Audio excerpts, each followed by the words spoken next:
Okay, well, good afternoon, everybody, and welcome to the first webinar in our series, and indeed, welcome to the series itself, Pathways in Cyber. This is episode 1, Different Parts. So with me today, I have 3 esteemed professionals from the cybersecurity industry, and I'll get to those guys in just a moment. But just a bit of background first. With persistent and evolving threats in the cybersecurity, in the digital landscape that we live, work, and play in today, it's absolutely crucial that we really start building and recruiting our cyber army, those cybersecurity professionals in the field.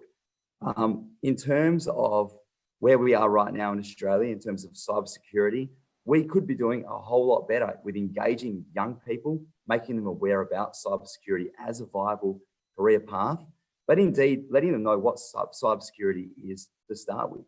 There are a lot of myths and misconceptions about cybersecurity, and we hope to dispel those myths throughout the course of this series of webinars. So without further ado, I'd like to introduce our first panelist today. We have with us the esteemed Karissa Breen. Karissa Breen, or KB as she's better known, is an entrepreneur, and as an ex-tech, saw issues with the way the cybersecurity industry was engaging with people. Having worked on the front lines of tech, she founded KBI to help global enterprises frame and develop their engagement strategies. Whether marketing, internal communications, or PR, KBI is 100% focused on helping tech companies communicate better with their audiences. Today, she talks about her journey in cybersecurity, where she started, how she got involved in security, then why she started her own company. Karissa will also discuss key ingredients that she believes you need to be successful in this industry. So take it away. Thank you, Karissa. Thank you. Well, thanks very much for having me here. So I think firstly, I live in Sydney, so I know that everyone else predominantly is from WA. So I really appreciate being here. Thank you, Simon. You're welcome. So I was wondering, Karissa, if you could maybe take us through what got you started in cybersecurity, what got you into that? Yeah, sure. So I've got quite an interesting, unique background, and as any sort of recruitment consultant would look at my CV back then would say the same as well. And I think the inception of my IT career started in Commonwealth Bank. So, and to put that into a bit of perspective, I think that Commonwealth Bank is one of the largest banks in Australia and 10th largest bank in the world. So I didn't start in cyber at CommBank. I started in another part of IT. I was actually in SAP, and that was kind of boring. So at the time, I was working across multiple divisions in terms of the executive. So I started to get to know people at that level. And it was interesting, and I'll touch on this a little bit later, I started to build relationships at the executive level. And then at the time, so this is probably going back 2014, 2015, I was talking to the CISO at the time of the bank, or Chief Information Security Officer, and I was just really, really curious about cybersecurity. So I started asking him all these questions, and he was really intrigued by my line of questioning, because I was in my early 20s and I was pretty bold in asking him quite direct questions about security. And so for him, he was sort of someone that would hire on talent and capability. And that's what he sort of said to me. And I think that was the moment when the career, or the career pathway, sort of opened up for me to getting into cyber. Because he sort of said to me, hey, Karissa, we're expanding our team to about 600-700 people here. Do you want to come and work in cybersecurity? And I was pretty excited, because I was like, wow, this is like a pretty good opportunity. It was pretty rare, but I had no experience of working in that space. And for me, I said, well, yeah, of course, absolutely. And so that's what kickstarted my initial career in cyber. And my first role was a reporting analyst. And so my job there was to write executive reports for the board and their C-suite. And so I would have to go around to the cybersecurity division. Now, admittedly, as I said, there's about 600-700 people working there. So you don't know every single person. So you had to sort of use your relationships and your communication to really get in front of these people to get the answers to ensure that you could write the report intelligently for these people. And it was probably from that moment, which I'll get to a little bit later, that I started to realize that the importance of building trust, influence, communications, and building that narrative towards people at the executive level or people who aren't in information technology to understand why cybersecurity is important. And through that intelligent reporting, we use that as leverage to, I believe at the time we had $400 million worth of funding. So it was through those reports that we could showcase that we needed that type of funding across the bank to enhance our security capability and increase our cyber posture. So that's the initial stages, and I've done various other roles since then. And I know I'm conscious of time, so please interrupt me as much as you want, Simon. That to me was a key ingredient in terms of how it started my cybersecurity career. Building relationships and then understanding at the executive level why cybersecurity was important. Yeah, it's certainly interesting to hear how you got into the industry, coming from that SAP background as well. And I'll get back to that in a second as well, if you don't mind. But working your way into it through building those relationships is quite a unique way, but it's not, obviously, you're not the only story where that's taken place. Mm-hmm. However, what we also see is a lot of people thinking, I have to start off with a kind of an IT background. I need to understand networking. I need to understand coding or programming in order to get into cybersecurity. So that's a really good story and quite interesting in that you were able to get in using kind of, I guess you want to call it those soft skills, being able to build those relationships in the business that you were working in. Sure. Just one other question though, in terms of your your previous experience before getting into cyber, did that play any part in years or anything to do with what your role was? Sorry, it just dropped out then. Could you please just repeat the last sorry. part? So going back to your background working with SAP, did you find that there was any kind of way this enabled you to understand your new role a bit better or understand cyber better, or did you kind of learn it as you were going along? I think in any experience that you have, of course, you're going to carry that forward into any role. And if you actually go back through my LinkedIn, I've probably done like 10 different jobs. So I think that each bit of experience I had, depending on the company and the role, I've taken forward. But in terms of learning the sort of the technical on the tools, no, I didn't have any of that type of skill set. I had to learn that. And I think my manager at the time was getting really, really stressed because I would just get something, I'd absorb it. And then I'd be like, okay, I'm bored. Like, I want to do something else now. And I think she was so taken back by that because she was like, generally your level that you've learned would take people 2 years and you've done that in like 3 or 4 months. And I think that was probably a little bit confronting for her because she wasn't used to dealing with someone that would just get something and just absorb it so quickly and so rapidly. Right, makes a lot of sense. Can I just interject for a second and just remind all of our attendees today that you can use the Q&A panel to ask questions at any time to any of our panelists. There is also a chat function if you want to use that as well. I also need to introduce Emma Burke, who is part of the operations of the School of Science here at Edith Cowan University, who is helping to moderate today's Q&A.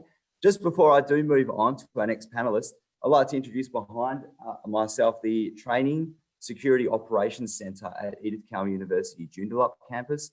So Edith Cowan University has a fantastic world-renowned course in cybersecurity, or courses, I should say, in cybersecurity, one of which I'm currently undertaking, although I'm taking a bit of a break on it, to be honest, at the moment. But we do have around 1,600 current students studying cybersecurity at Edith Cowan University. So in terms of the future of our industry in WA, it's looking pretty good. But again, we really need to raise that awareness to our young people about cybersecurity as a viable career path. So thank you very much for that, Karissa. I'm going to move on now to our next panelist and presenter, Ben Aylett. Hey. A veteran of the technology industry, Ben has been professionally engaged since 1993 in a range of roles in field services and consulting roles, representing some of the world's largest names in technology. Can I just also apologise for my voice today? I did lose my voice over the weekend. It's only just coming back. So if I sound a bit weird, that's the reason why. In 2011, Ben started appearing on Perth radio station 6PR as a regular technology commentator, covering a range of topics and developing his communication and presentation skills. This has led to further work with local TV and print news outlets where he provides the general public access to technical stories in an understandable format.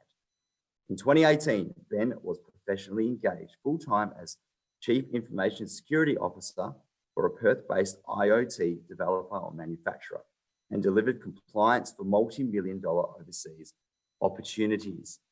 Thank you for coming along, Ben. Thanks very much for having me, Simon, and hello to everyone else. Right, what do we want to know? I guess, Ben, you've had such quite a varied past in not just in cyber, but in tech as well. Could you maybe run us through from the very beginnings what kind of got you into information technology in the first place, and really walking us through how'd you land cybersecurity? All right, I'll try to make it as quick as possible because it does cover around about 35 years of trying to gather experience. So it initially started out with me working out what didn't work. So things like the real estate license, Bachelor of Business, electronics engineering, and then after not making it into the army because I was a flat-footed asthmatic, I tried my Associate Diploma of Applied Science in programming, and that was at North Metro TAFE. So, and that really just seemed to click. And I grasped those concepts pretty easily, and it was just something that really got my attention. Fast forward from there, I managed to get a couple of little professional appointments here, setting up someone's mail server or some sort of a Linux server. So keep in mind, this is in the days of BBSs, where the internet actually meant lots of horrible whistles and screeches. So there was no such thing as broadband. There were no web pages, and you had to work very hard to find pictures. So that's my background in working with Unix and Linux, and I would actually work for time on a service that was called Dialect Services way back in the day.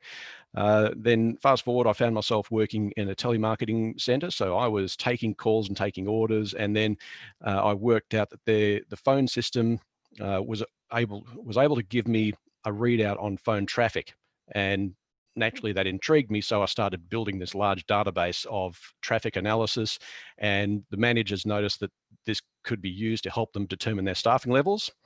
So that was another tick in the box. So it's really just grasping concepts and running with them and just being prepared to pivot when an opportunity presents itself.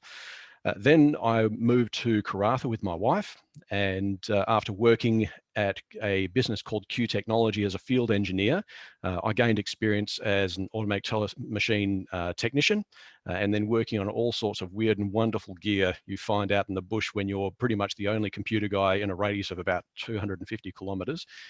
So I worked on some pretty crazy stuff, and I also learned to start saying yes to opportunities when they presented themselves. So someone would say, can you fix a massive press which is used to sort of jam wagon wheels onto axles? The computer that controls this isn't working right, and you just say, I'll have a look, and you just take it from there.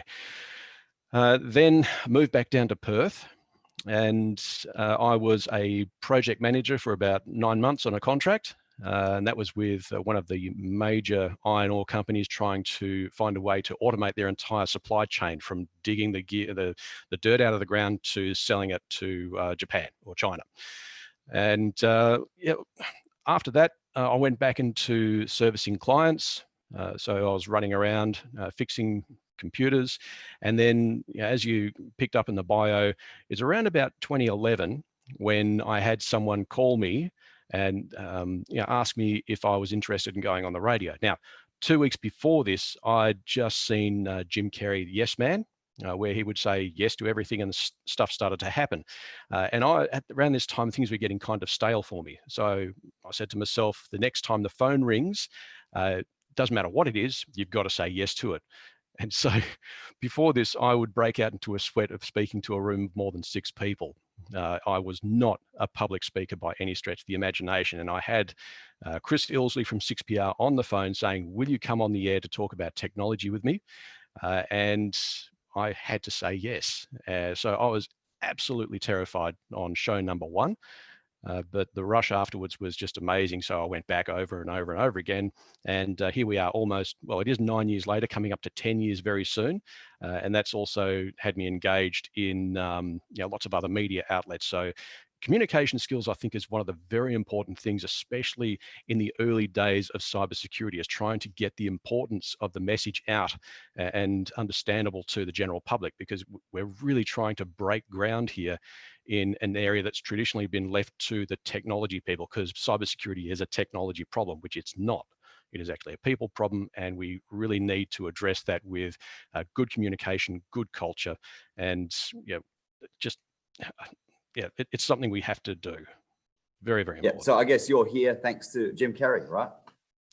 I am, yes. Oh, fantastic. A really good mantra to live by, I guess, saying yes. And that's kind of what got you that opportunity, which you still carry on today with your Tuesday nights on 6PR, which are fantastic listening for anyone out there that wants to listen. That's, what is it, 8:30 every Tuesday night, Ben? Exactly right. So 8:30 p.m. every Tuesday night on Perth's 882 6PR. There you go. What's That's your official website, radio Ben? plug. What's your website, mate? Well, my personal website is benaylett.com, but the people I'm working for right now is Red Piranha, and you can see them at redpiranha.net. So I've started from being someone in telemarketing to now the product manager for Red Piranha, which is a Perth-based cybersecurity firm. Fantastic. Great. We'll move through to Brenda now, because we'll come back to some questions for each of you after this. But our third and final panelist, but last but not least, is Brenda van Rensberg.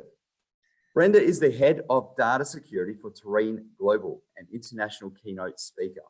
Her experience across a spectrum of industries from legal, financial to resources has given her an in-depth knowledge of how to relate corporate governance, enterprise risk management, and cyber and data security management to directors, C-level executives, and all employees within organizations and also to C-level executives and all employees within organizations. Approaching her final year of her law degree, Brenda plans to add value to current and future issues facing our community and legal industry. Thank you very much for joining us, Brenda. Sorry, Simon, that was a mouthful. No, look, and I really thank you guys for coming on board and presenting here today. So I am happy to promote what you guys have done, what you're doing, what you're about to do. So you're doing quite a bit, especially in the legal space, right, Brenda? Quite a bit. There's quite a few gaping holes, and I just spent the whole of last week on an international conference on data protection and privacy. And I walked away pretty disappointed to realize Australia is so far behind what the rest of the world is doing in regards to protecting data that it's very concerning for me. Yeah, absolutely it is. And I think we've had a lot of discussions together around this as well. Just in terms of the theme of today, could you maybe take us through a little bit of your background? What got you to where you are today? I guess I was introduced in '92 to the concept of hacking, although hacking didn't really have a name back then.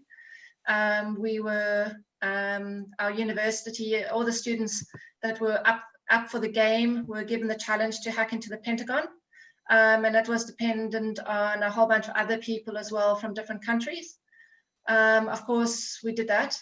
And then it sort of evolved into, I guess, cloning, so designing and cloning websites, which then evolved, just sort of like progressed to a point where I was very interested in cybersecurity, but more so on the dark side, more of the last 5 years. And then I jumped onto a course with South Metro TAFE quite a few years ago. And then I found that everything they were learning, I was doing in any case, and that was called hacking, but I didn't know it was hacking. I just called it testing. So yeah, so then I learned that was a bad thing to do. And I had to put on an ethical cap after that. All right, yep. Okay, and so I heard a little story about some opportunity you had with the Pentagon. Can you talk us through that, please? Yeah, so the challenge was whether you can actually hack into Pentagon, and that was '92, and that was before you actually had public internet. So it was through a system called ARPANET, and we had to dial into servers. So we had one of the guys in, I think it was Holland, that worked out a program that could actually do an automatic dial. And once they actually determined that the number that they found was to the actual server of Pentagon, that was shared between all of us in the chat rooms. And then the next phase was actually logging in. So you had to work out what the username was and then what the password was. So that was basically, for me, that was our first brute force attack system. And back then we didn't have tools like Kali or anything like that. Literally, we had to work it out ourselves. And for me, it was pretty easy because I said the guys, it just had to be something simple. And it was. And something, and I wish I wrote it down because I didn't think much of it at the time. And I just typed in something like admin and password, really, really easy. And we were in, and then we just downloaded directories. But the sad thing is we didn't have anything to save it on. And we didn't have, so the only thing we could do was print out a whole list of people that were supposedly working in the Pentagon. So I found that boring from that point on because it was useless. What do you do with that? Yeah, right, fair enough then. Boring hacking into the Pentagon, my goodness. Look, I'm seeing quite a theme across the three of you in terms of communication and communication of risk and communication of cybersecurity issues. What advice, and this is basically a question for either one of you, and let me backtrack as well. Communication and those soft skills are not for everyone in the industry. Obviously, there are those with the hard technical skills who have no interest in developing those soft skills, and that is completely fair enough. However, what advice would any of you give to somebody in the industry or looking to get into cybersecurity, looking to develop those soft skills in communicating risk? Yeah, I mean, if I may, soft skills, like any other skill, it's like a muscle. You've got to use it, you've got to exercise it in order to have it work for you. So yeah, my advice for anyone trying to get a better handle on soft skills is, look, take the plunge, go for it. Yes, it's scary, but once you get over it a couple of times, it becomes second nature. So just really get in there and do it. Don't think too much about it. Just jump in, just go. Right, good advice. I guess say yes, which was your which is probably still is your mantra, I guess, in those terms. Yeah, fantastic. Yes. Thank you. Any other advice that you guys like to give around that?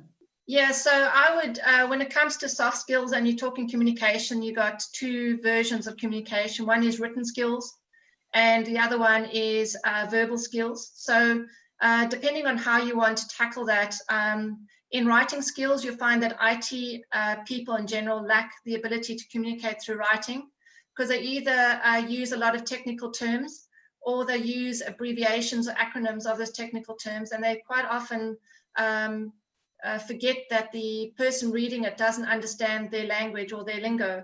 So they've got to learn two sets of language. Firstly, they've got to understand IT, and then they've got to converge it, they've got to bridge it with the everyday person. So having conversations with everyday people and explaining your steps to those everyday people will build up your. Seem to have dropped out a bit there, Brenda. So we'll leave that where it is and hopefully come back to you when that problem gets sorted out. Karissa, would you like to add anything to that question at all? Yeah, sure. I like the sentiment around if you just want to stay technical, then you probably don't really need to have strong communication skills. But if you want to work your way up the chain to a CISO or a manager, you absolutely need to have those skills. I think it's a fallacy in the industry where people think that having soft skills are not required. I absolutely believe it's incumbent of any role now moving forward. And I think that now is something that people in the industry are talking about quite heavily. In terms of some tips and tricks, I would recommend something that I did is going to networking events and then just trying to talk to as many people there as you can. Getting past feeling nervous, having context cues. And a context cue is like, hey, Simon, what brought you here to the event? What did you learn? You've got context around why you're speaking to that person. Start challenging yourself. Eventually, it'll get to the point where you don't feel nervous and it'll become more natural to you. And then that'll sort of permeate then in terms of what your communication skills within your workplace as well. Yeah, that's a very good point there, by the way, Karissa. There's a lot of networking opportunities that do present themselves. Obviously, with COVID, those over the last few months, those opportunities haven't been so prevalent, but hopefully in the new year, they will become a lot more, there will be a lot more opportunity for students and for cybersecurity professionals to start networking. with people. Karissa, just back to your career now. What kind of, because you've kind of gone out on your own and started your own business. Would you like to talk us through a little bit of that? Yeah, I was trying to, in a roundabout way, get to that, but I was like, it's probably going to explain like 30 minutes worth, so I was trying to do it very condensed. So at a high level for me, and then you can go on my LinkedIn to actually look through the jobs that I've had. I was working in corporate, I've worked in consulting. I was trying to find what worked for me. Corporate to me didn't feel right. It felt too slow, too much bureaucracy. That wasn't right for me. So I tried consulting. But then with consulting, you had the sales element to it, and I didn't really enjoy doing sales. And so I was trying to find where I fitted in. And then I thought, well, I'll give this a go. If this doesn't work, then clearly I mustn't be good at working. And now that I've done this over 3 years, I've really found that this is what I was meant to do. I find that I'm really, really in my element. But however, that's come with trial and error over the years of being in a company, leaving it, being quite aggressive in my career in the terms of when I didn't like a company, I'd leave and I'd try something else. And with that, obviously, comes rejection as well. Yeah, absolutely, it does. So I think we'll wait for Brenda to come back. But if there was to be one souvenir that people can take away from today, one kind of nugget of wisdom that you could leave with them, what would that be? Ben, we'll start with you, please. Look, just don't be afraid to give anything a go. If you want to improve on your communication skills, if you want to do speaking or some sort of any sort of communication or soft skills, it's really, really important to know your subject backwards. If you start trying to communicate about something and you're not 100% on it, you're going to lose your way and you're going to get flustered. It's really, really important to know what you're going to be talking about and the ins and outs so you can actually weave through that story. And don't think that cybersecurity is all about the technical side. Cybersecurity has actually got around about 200 roles within that industry. So it's a lot like your medical system or your national defense systems. It's not all doctors and nurses or not all soldiers. There's a lot of support roles in there that people can get involved with when it comes to defending cyberspace itself. Yeah, thanks, Ben. Thank you for that. What about yourself, Karissa? What kind of nugget of wisdom would you like to leave today? Look, I think it's inevitable that you're going to get rejected. I myself have been rejected for multiple roles. So I think that just because you get rejected doesn't mean that you're not good enough, and don't allow that rejection to define you, because you might just need to change your CV, or perhaps you just weren't right for that organization. So don't give up hope. And I know I've spoken to so many students and they've told me, I've been rejected so many times, I'm going to give up. And I think that it is, in any sort of industry, it's competitive. So just because you get rejected, just know that the right role and company will be there for you, but don't give up too quickly. And I can say that because I've been rejected more times than I would like to speak publicly on. Right. Well, I think most of us have, and we probably wouldn't speak publicly about it, but it's something I guess people do need to kind of get used to, and not be afraid of it at the same time. One thing I always tell when I was a high school teacher in a previous life, always told my students was, don't be afraid of failure. It's not the be all and end all. You've got to fail in order to learn from those mistakes. Brenda, so thank you for coming back. The last question I just asked our panel was, if there was one souvenir of wisdom that you could leave today with our attendees, what would that be? Well, I've just seen a question which also sort of related to what I wanted to talk about today from one of the attendees. And they said, I'm changing careers from travel, have soft skills, however, no experience in the cyber industry. Quite often there's a lot of people with no experience in cyber industry. There's a lot of people that specializes in privacy or data protection. And the question went on is, how do you get your foot into the door? The cyber industry can be quite challenging, but the biggest problem is knowing what you want. And I would say that's your biggest thing. Set your goal of what is it that you want in cybersecurity, and then reverse engineer it back. So if you were wanting to be cybersecurity, that's a bit broad because there's so many opportunities in cybersecurity. You need to be a little bit more specific. You need to go, do I want to be a pen tester? Do I want to be a red team teamer, or a leader of a red teamer? Do I want to be in a SOC lab? Do I want to be, where do you want to be? I mean, there's 1,000 different types of opportunities out there. You need to be very specific. And once you're specific about where you want to know, or where you want to go, then you can actually set the stepping stones. So you start off with maybe a basics of maybe an education. If you had to do a search on cybersecurity certification, I guarantee you'll come up with 1,000 plus, I think it was 1,000 when I last checked, different types of certifications within cybersecurity. And each one of those are aiming towards a different sector within cybersecurity. So you need to know, once you know what is the sector you want to go, is then you need to know what are the certificates you need to help you get there. Because a master's, a bachelor of science is just the first, it's the foundation to you moving forward. It's not the last step. It's just the start. Yeah. Thank you very much, Brenda. Really, really good comprehensive response there as well. Thank you. We've just got some other questions, and I see one at the top that's a bit Perth related, but we might skew it a bit to Sydney, Karissa, if you want to answer in some way. The question is from Gavin. He says, would someone who has completed a Cert 4 in cybersecurity have many entry-level job opportunities in Perth? Does anyone have an answer to that? Yes. Yes. Fantastic. Not as comprehensive as your last response though, Brenda, but thank you anyway, nonetheless. Okay, so once again, your Cert 4 will give you entry levels. You've got to understand what sort of entry levels. I had a long discussion with people at TAFE in regards to this, so that they can actually help and align people once they finish with the Cert 4 with how do they actually get a job. And so then you've got to take the skills that you learn and then look at the job, go look at Seek, go look at LinkedIn, and look what type of jobs are being offered and see where you align. Where do you align in skills, and then start applying for those positions, and then see where you're lacking, and then reach out to people in IT and ask, I'm lacking these things, can you help? I mean, I've helped so many students with certain practical skills. So if you get stuck, you can find me on LinkedIn, and I'm sure I'll be able to direct you in some way. Thank you, Brenda. I'm just moving through in case anyone wants to answer that last question as well and add on to that.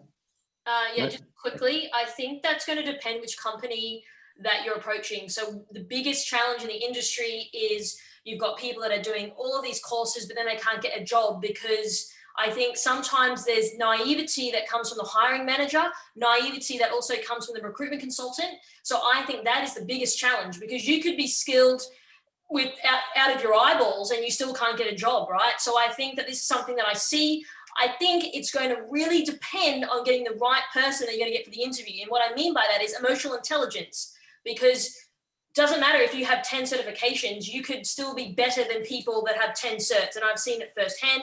So I think that that is the biggest challenge that we're sort of seeing. We're trying to move past that. We're not there yet. We're still quite an immature industry.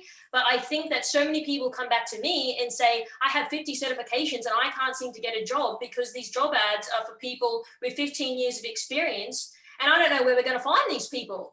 Clearly in pot plants or something, because these people don't exist.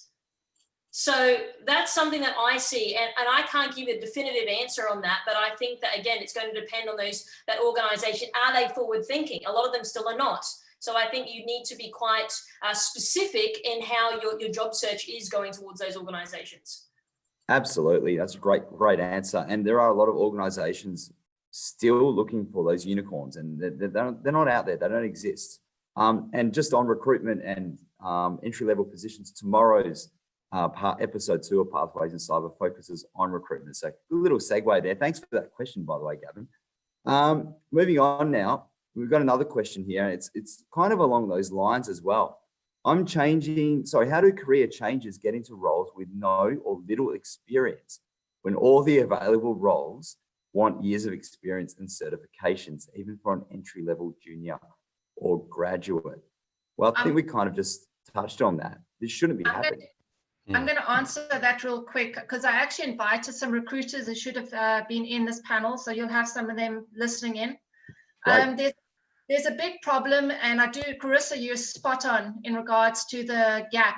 So when you finish with your Cert 4 or your beginning stages, I mean, if you're just entry levels, definitely Cert 4 is a great place to start, Bachelor of Science, and you've got your Masters. But that's just the beginning, because you obviously need your certificates, like a CISM. you need 5 years of cybersecurity experience. It's a big gap. So all the recruiters out there that are listening to this, please ask the right questions with all people looking for a job, because the problem is that I was talking to a recruiter. I'm specializing law. There was a person who advertised a job for a lawyer in cyber insurance litigation, 8 years experience. That job doesn't exist. How can you have 8 years of experience? So the recruiter doesn't know the job. They really need to come and ask relevant questions that can help, not only help the business, but also help the people to get a position. And then with the people trying to get a role, especially Fabrizio, which is your next question, look, even if you're late 30s or late 40s, give it a shot. ECU and TAFE, and there's a lot of IT people actually help you along the way, and to find out where your gaps are in regards to your knowledge. But it doesn't always you don't have to lend yourself to IT specific skills. There are some other skills that are really important in cyber that we overlook. We tend to look at technology, at those coding skills quite often. But things like data protection officers, you really need to know how to actually work with people. You need to recognize data. You don't always need to know technology for that. So I hope that answers. Sorry, Brenda, that is a really good leading to the next question from Fabrizio. Really, really good. Just something I can add on, or he's taking the question away there. There was a comment he did make about, he seems to think that we've all started or changed our careers during our 20s. Fabrizio, that's not the case. I'm 38 years old. I've been in this industry for about 2 years now, just over two. No, not even. I'd say about 15, 16 months. So you certainly can make that change at any point in time. No one's ever going to turn you away if you've got the right life skills, you've got the right qualification. If you are going for the right position, I guess is some advice I want to give. For example, my role came as a security awareness role, and that came because of my background in 13 years as a high school teacher, and that I also knew a fair bit about, well, not a fair bit, enough about cybersecurity in order to communicate risk within an organization. So it really comes down to the role and what kind of part you want to play in cybersecurity. Would anyone else like to follow up on that at all? Touch on that question? Yeah, it's definitely not a requirement to be technical. And if you are sort of making a change in careers, there's nothing wrong with that. I mean, like Simon, I wasn't fully professionally engaged as like in cybersecurity no problem at all. We're going to 2018. So well, there you go. Fantastic. Seems that there was a bit of an instability with my connection then. As someone interested in cybersecurity, how do you recommend on how we can learn more about it and develop the skills necessary for it? Good question. Cool. Do you want me to start or? Yeah, look, I'll throw this out at any one of you if you want to answer that one. Mm-hmm. So the interesting thing about the field, which I think everyone, all the panelists would agree with, it's constantly changing and you need to keep up. So unlike other degrees, things don't really change. Cybersecurity, something could be the hot topic next week, it's gone, and something else that has arisen. So I think you need to continuously learn, ask questions. You need to listen to podcasts. You need to read from other people. You need to look beyond Australia then as well. And I think Brenda said this earlier, like Australia is very behind, and she's absolutely right. So I think you need to look at other professionals in other parts of the world and what are they doing. So I think that you need to continuously learn, read, absorb, go to conferences. And it's something that I think does deter people, because they're like, look, I just want to do a career, I'm one and done. And it's not like that. Just because you get a degree in something does not mean it stops there. You need to continuously change. And the reasoning for that is because a lot of the skills that you've learned in university will probably become atrophied in years to come. So people that learned things 20 years ago, that's not around anymore. It's either probably being automated or it's obsolete and it's non-existent. So you have to continuously upskill yourself. And I'm just trying to be as real as possible, because I really wish people had given me this advice when I was getting into it initially. Absolutely. I think upskilling and constantly doing that is definitely really good advice to give. Ben, I think you're going to jump in and say something there. Yeah, I think Karissa has nailed it there. So it is constantly evolving. And I think the question actually answered itself in the third word, interested. If you've got an interest in cybersecurity, I mean, that's half the work done. You're going to find it fascinating. You're going to find it actually enjoyable to keep on top of. So there's things like social media. You can get onto the various cybersecurity groups in social media. There's podcasts, there's blogs, there's so many other sources of information that will keep you up to date with the very latest things. And this is actually really quite important to stay on top of it. Not only from something to talk about, but also it prepares you for what might be coming soon. So if you're on top of a potential threat, or if you know of a potential flaw or something that's just happened, you'll be better prepared in your role to actually deliver to your employer or to your clients, or whoever is going to be benefiting from your skills. Fantastic. Thanks, Ben. We've just got a question that's popped up in the chat from Jason Fiander.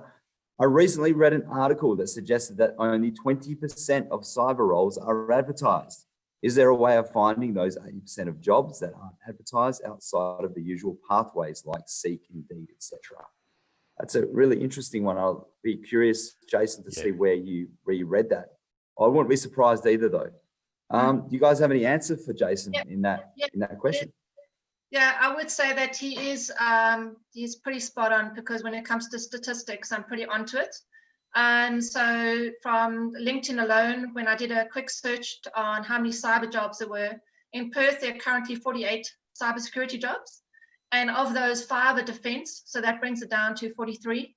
And of the 43, quite a few of them, about 50% of that links to network architecture. So anybody who's trying to get a job in regards to entry level, you're dealing with your competition is everybody that's in your class or your studies in relation to 21 and a half sort of roles.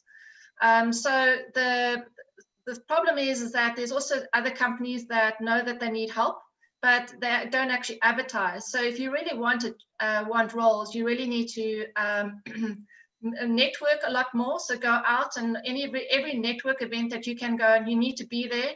No matter what it is, could be engineering, oil, could be baby food samples, or whatever the case is, you just be there, because you never know when there's going to be a cyber opportunity, because it's not about the person advertising for the role, it's who you know. And once you develop that relationship and you develop that connection, then they'll actually understand what sort of skills you have, and then the conversations continues. Yeah, thank you very much, Brenda. We've got another question here. Do you have any courses or workshops that you can suggest we can take part in to gain more knowledge and skills in cybersecurity? Yeah, that will depend. What are you looking for specifically? Because I think there's so many different ones I can recommend. I'm happy to send it to you, Simon, that'll cover a range. A lot of them are free too. So I would start out, like if you've never done this, do something free. That way you don't waste your money. And then you're like, I don't like this anyway. So people that are sitting there trying to charge you like 10 grand up the bat, run. That is not legitimate. I think start with free courses. Then if you really love it, then follow that down and prepare to put money behind it. Absolutely. And yeah, people will be getting information emailed out to them post webinar. Okay. With some vital links, and definitely some different groups within Perth and around the country that you can join up with. There's a lot of free groups out there as well. So in Perth, we have Sec Talks. We have the second Thursday of the month groups at Stoddams, and those day of the month groups happen all over the country, I believe, as well. But there are a vast amount of other groups and associations that you can join, particularly those of you who are students. I'll just remind you all, joining the Australian Information Security Association is free if you're a student. So get on that. There's a lot of workshops and conferences and meetings that they organise. And in Perth, we're kind of open for business now. So a lot of that stuff is going to be face-to-face. So please get onto that. I will send an email out to all attendees after today with all that information. Looks like we don't have any more questions. Oh, wait, we do. And this one is also anonymous. Are there enough opportunities for cybersecurity here in Perth? That is a pretty big question. Who's game enough to tackle that one? I'll challenge that one. I'll challenge Ben. I'll beat you to the road.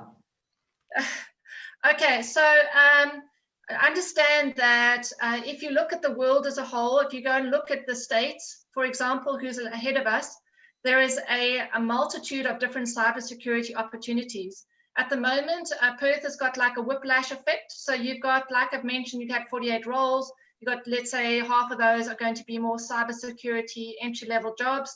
That's only the beginning, because remember, our cyber is doing a lot of work to promote cybersecurity in Western Australia. And a lot of businesses are going to be jumping on board. So there's going to be, I envision a lot more opportunity in the near future. So I wouldn't say that if you're looking at cybersecurity, I wouldn't say give up hope because you don't see a lot of opportunity now. I say that there's going to be a lot more opportunity coming down the line, and you could be a valuable tool depending on your life skills prior to the role. If you do the cybersecurity add-on to whatever you've done in the past, or you've just entered into that, you could be a valuable tool to any business that is looking for IT/security. So there you go. That's my nutshell. Thank you, Brenda. Yeah, I tend to agree, but I also think it's important not to focus on cybersecurity as an industry itself. There's something very valuable in finding some sort of engagement that you could use your cybersecurity learnings, but it's not directly cybersecurity. So we're looking at people like MSPs, people in the supply chain. So it could even be logistics.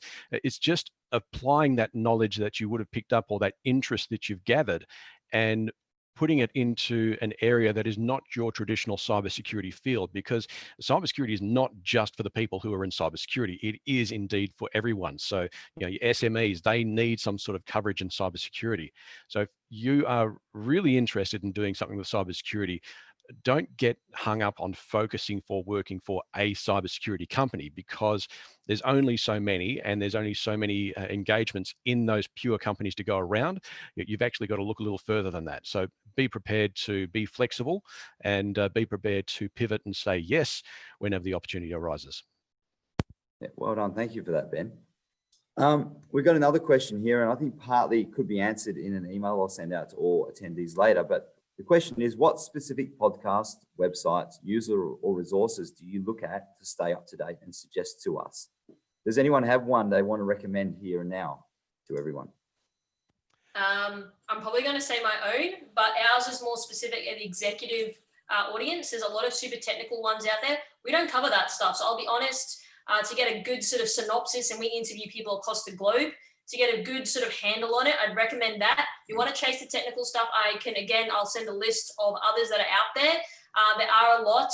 So I think it's going to then depend on which areas that you want to look into and specialize in. So I've got a list of them that I can send straight off the bat after this as well. Fantastic. Thank you. And that podcast is, Karissa? My podcast? Yes. Oh, KB Cast. Anything is usually got a K and a B in front of it. So yeah, that's getting serious traction now. So I think that as I mentioned, we do interview people across the globe, and I think that really gives that fundamental understanding of security across the world. Great, thank you. Brenda, anything you'd like to recommend?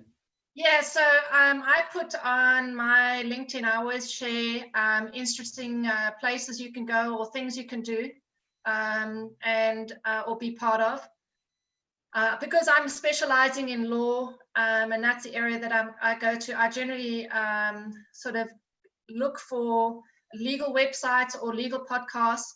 A person that if you're interested in that sort of stuff, you should be looking at a person called Daniel Solove.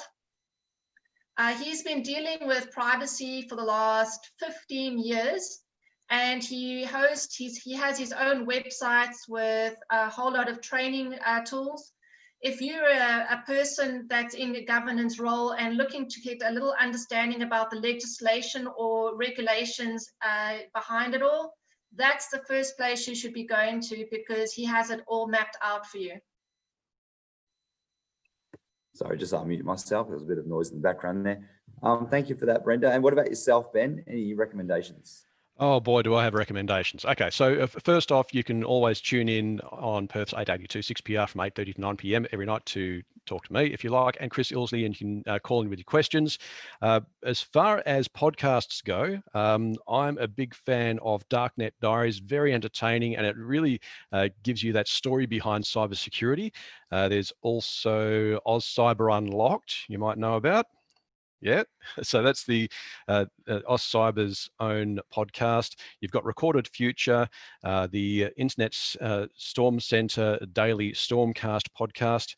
There's also Security Now. That's done by a guy called Steve Gibson and co-hosted with Leo Laporte. These guys started this podcast, I think about 13 years ago, thinking, oh, look, it's going to take about 15 minutes per episode. We'll do it once a week.